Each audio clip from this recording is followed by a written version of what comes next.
বন্ধুরা, প্রাকৃতিক বিপর্যয়ের মধ্যে দিয়েও কিন্তু কামালপুর অভিযান সংঘের যে রাস্তা চওড়ার কাজ, সেই রাস্তা চওড়ার কাজ কিন্তু শুরু হয়ে গেছে। দেখতে হচ্ছে প্রাকৃতিক দুর্যোগের মধ্যেও কিন্তু রাস্তা চওড়ার যে কাজ, যে রাস্তা যে 10-12 ফুট আছে তার থেকে আরও চওড়া করবে, 15-20 ফুটের রাস্তা চওড়া করার জন্য কিন্তু দেখতে পাচ্ছ জেসিবি দিয়ে কিন্তু মাটি কেটে সেই রাস্তা সমান করা হচ্ছে যাতে রাস্তা চওড়া করা হয়। আর কিন্তু প্যান্ডেলের যে কাজ, প্রতিমা প্রস্তুতির যে কাজ, সেই কাজও কিন্তু চলছে।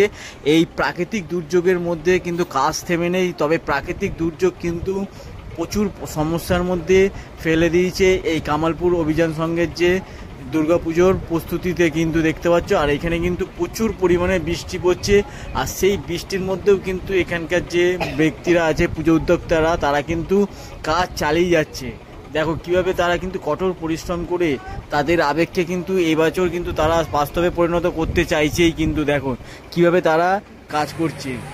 তোমরা দেখতে পাচ্ছ প্রচুর পরিমাণে কিন্তু বৃষ্টি পড়ছে, আর অঝোরে কিন্তু বৃষ্টি পড়ছে। সেই বৃষ্টির মধ্যে কিন্তু রাস্তা প্রস্তুতির কাজ কিন্তু চলছে, আর এদিকে প্রতিমা প্রস্তুতির যে কাজ সেইগুলো কিন্তু এগিয়ে আসছে। আর সকল দর্শক যারা পুরো পশ্চিমবঙ্গর যত বড় বড় কন্টেন্ট ক্রিয়েটার আছে, ইউটিউবার, সোশ্যাল ওয়ার্কার, সোশ্যাল মিডিয়ায় যারা কাজ করে, তারা প্রত্যেকেই এই রানাঘাট কামালপুর অভিযান সংঘের যে পুজোটাকে, সকলকে অনুরোধ করব এই পুজোটাকে সকলের সামনে তুলে ধরার চেষ্টা করবে। আর এই পুজোটা যেন এবছর সম্পূর্ণ হয় তার জন্য সকলকে কিন্তু এগিয়ে আসতে হবে। এই 25টা গ্রামের কিন্তু গত বছরের যে আশা, সেই আশা নিয়ে কিন্তু তারা আবার শুরু করেছে এবছরের পুজো। আর আমরা সবাই আশাবাদী এবছরের পুজো পুরো সম্পূর্ণ হবে এবং বিশ্বের দরবারে কিন্তু রেকর্ড করবে কিন্তু। আর দেখতে পাচ্ছ প্রস্তুতি কিন্তু চলছে জোর কদম। এখানে কিন্তু বৃষ্টির জন্য কাজের কিছুটা সমস্যা হচ্ছে, তা সত্ত্বেও কিন্তু এখানে ত্রিপল টাঙিয়ে যে প্রতিমার যে কাজ এবং যে অসুরের যে কাজ, অসুরটা দেখতে পাচ্ছ কত বড় কিন্তু অসুরটা তৈরি করছে। অসুরের যে মূর্তিটা সেটা কত বড়, আর প্রতিমার প্রস্তুতি, প্রতিমাটা কিন্তু বিশাল বড়। এবারে কিন্তু প্রতিমা 125 ফুটের ওপরে হতে চলেছে প্রতিমা।